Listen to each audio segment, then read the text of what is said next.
Hi, second grade students. Today's story is from Knowledge 12, Lesson 7, called Martin Luther King Jr., Defender of the Dream. Before I begin our read aloud, I'm going to go over our vocabulary words. Our first vocabulary word for today's story is the word banned. Repeat after me. Banned. Banned means stopped or kept something or someone out. Our second vocabulary word is the word extraordinary. Say extraordinary. Extraordinary means incredible or out of the ordinary. Our last vocabulary word is the word sit-ins. Say sit-ins. Sit-ins are nonviolent protests that involve a person or people sitting down in specific locations and refusing to move. As a young African American boy growing up in the South, Martin Luther King Jr. witnessed and experienced discrimination. Martin knew that it was unfair, and it made him sad. As a young boy, he could not have known that he would grow up to become one of the most famous and respected civil rights activists and leaders in American history. In his short life, he would challenge discrimination and change laws and attitudes. He would bring people of all races together, and this nation would become a better place because of him. Martin was born in 1929 in Atlanta, Georgia. Martin had an older sister, Willie Christine, and a younger brother, Alfred Daniel. He lived in a loving home with his parents, his brother and sister, and his grandparents. Martin's father, Martin Luther King Sr., was the pastor of Ebenezer Baptist Church in Atlanta. Martin was a member of his father's church. Just like Rosa Parks, Jackie Robinson, and Mary Bethune, Martin was born during a time when African American people in the United States did not have equal rights. Segregation kept people apart and prevented African Americans from being full and equal members of society. Martin was a very bright boy. He began attending school when he was 5 years old. He was a student at Oglethorpe Elementary School. After elementary school, Martin attended Booker T. Washington High School in Atlanta. Because he was such a good student, Martin skipped 2 grades. At just 15 years of age, Martin became a student at Morehouse College. Students usually start college at age 17 or 18, so Martin was very young to be a college student. At first, Martin considered becoming a doctor or a lawyer, but he later changed his mind and decided to become a minister like his father and grandfather before him. After graduating from Morehouse, Martin attended Crozer Theological Seminary. There, his studies prepared him for his work as a minister. Martin completed his education at Boston University. He received his doctorate when he was just 25 years old. Martin had not only gained a doctorate in Boston, he also gained a wife, a beautiful young lady named Coretta Scott. Coretta had been studying music at the New England Conservatory in Boston. Upon Martin receiving his doctorate, he and Coretta moved to Montgomery, Alabama, where he became the minister of the Dexter Avenue Baptist Church. Martin was now ready to begin the career he had prepared for.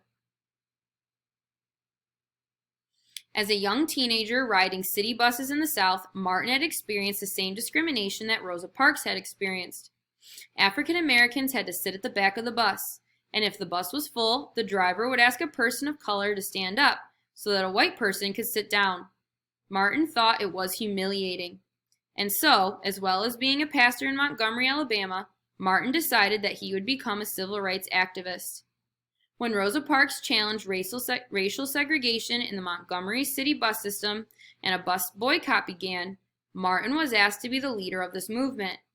The African American community stood together under his leadership. They refused to ride the buses until they were able to choose a seat freely. The boycott lasted more than a year. People walked, rode bicycles, and rode in carpools to get to work. Martin led the boycott. Martin and his fellow activists were threatened and intimidated, but they did not back down. Finally, the United States Supreme Court, the most powerful court in the country, ruled that the bus segregation was illegal and had to stop. At that moment, Martin became one of the most important people in the American civil rights movement. In fact, Martin became its leader. Martin was prepared to be the leader of the civil rights movement, even though he knew he was putting himself and his family in danger. There were many people who did not like the changes he and his fellow activists wanted. For his part, despite the dangers, he insisted that those involved in the civil rights movement remain peaceful and never use force. Martin believed that an organized, nonviolent movement that protested against inequality with thoughtful words, not fists and guns, would succeed. He greatly admired others who used nonviolence to protest. Martin and 60 other ministers and activists founded the Southern Christian Leadership Conference. This was an excellent way to organize members of African American churches throughout the country. They all worked together to try to bring about social changes that would improve the lives of all Americans. They also set out to register African Americans in the South to vote so that they could use their power of their vote to bring about change. In his first speech to the group, Martin said, "We have no alternative but to protest. For many years, we have shown an amazing patience. We have sometimes given our white brothers the feeling that we like the way we are being treated. But we come here tonight to be saved from that patience that makes us patient with anything less than freedom and justice."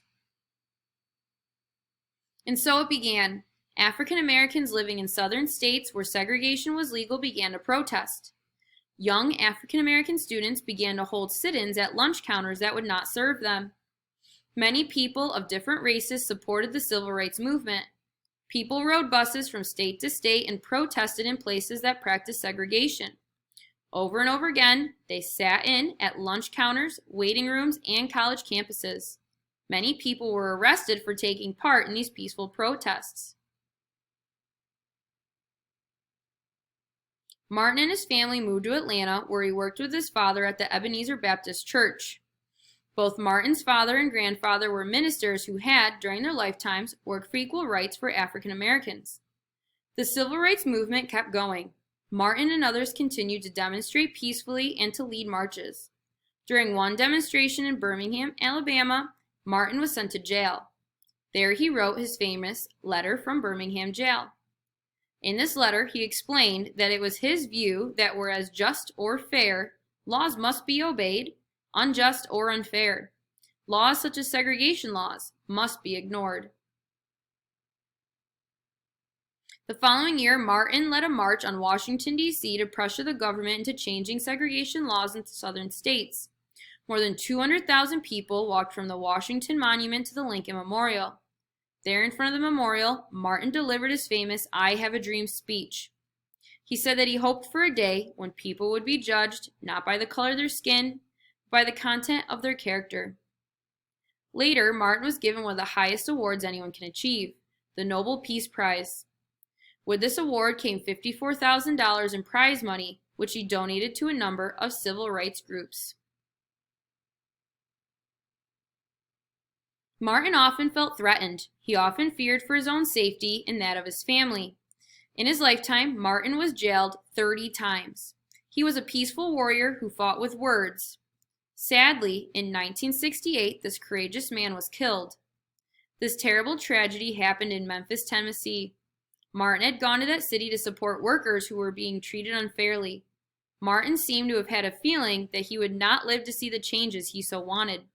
The night before he died, Martin told a crowd gathered to hear him speak, "I've seen the promised land. I may not get there with you, but I want you to know tonight that we, as a people, will get to the promised land." Because of Martin Luther King Jr. and those people involved in the civil rights movement, a law was passed called the Civil Rights Act, which banned segregation.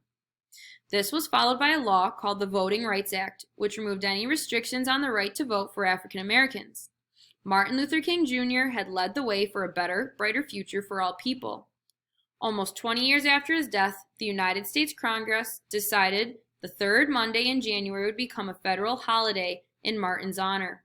On this day, we remember this extraordinary man for all that he achieved. This day is now celebrated as a national day of service where all people are encouraged to find ways to help others, just as Martin did during his life. There is also a monument not far from the Lincoln Memorial in Washington, D.C., from which Martin delivered his famous "I Have a Dream" speech.